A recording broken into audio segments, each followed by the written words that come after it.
Hello mga ka-amazing, isang pagpalang umaga sa inyo at isang panibagong magandang umaga sa inyong lahat mga viewers. And syempre, panibagong video rin tayo and update lang po tayo sa ating videos na ito.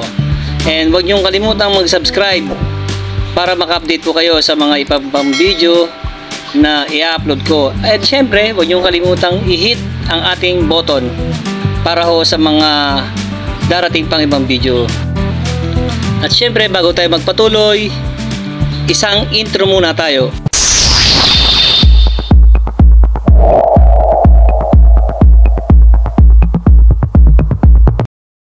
Mga ka-amazing, andito tayo ngayon sa Peña Francia 11. Ang daming pasahero, sinusugod ngayon ang barkong ito. Ito ay biyaheng Romblon. Makikita natin ngayon ang mga pasahero, talagang paspasan sila para makapasok na sila sa loob ng barko at makapamahinga na. Maganda naman ang pahingahan dito, syempre, kaya sila nag-aagawan na agad ng makapasok para makahanap sila ng gusto pa nilang pwesto.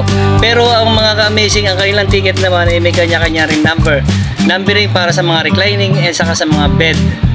Yun ang mga ticket na dinumber para sa kanilang pahingahan. At ito mga ka-amazing, ipiniprepare na nila yung kanilang mga ticket para makabili sila makapasok. And syempre marami silang mga gamit na mailagay nila na maayos sa kanilang pwesto, at yung iba mga humahabol pa para naman makasakay na agad sila at makapamahinga na. At yung iba naman mga sasakyan katulad ng mga vehicle na motor, bali waiting sila pagkatapos ng pasahero ay sila naman ang kasunod. Kaya mga ka-amazing, makikita nyo dito na halos madaming pasahero, humahabol pa, at yung iba mga nakasingle na motor, sila naman ang kasunod nyan. So yung iba naman nagpe-prepare na rin sila para naman sila ay makapahinga na. So agawan sila talaga ng kailang pwesto. Hindi nila alam na ang ticket ay, ang kailang ticket ay may kanya-kanya number. So ang number mo ay 1, so 1 ka.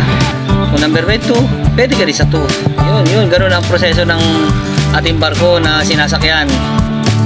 Kaya sa mga pasahero ng Peña Francia 11, good luck ho sa inyo and keep safe sa inyong pupuntahan. Sana po ay maging masaya ang inyong pagbiyahe.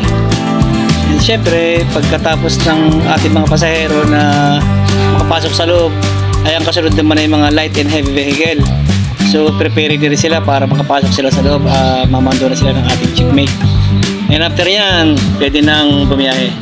At yun mga ka-amazing, salamat sa mga panonood ninyo, at huwag niyong kalimutan mag-subscribe pa sa ating video at nang maka-update kayo sa mga iba ko pang i-upload.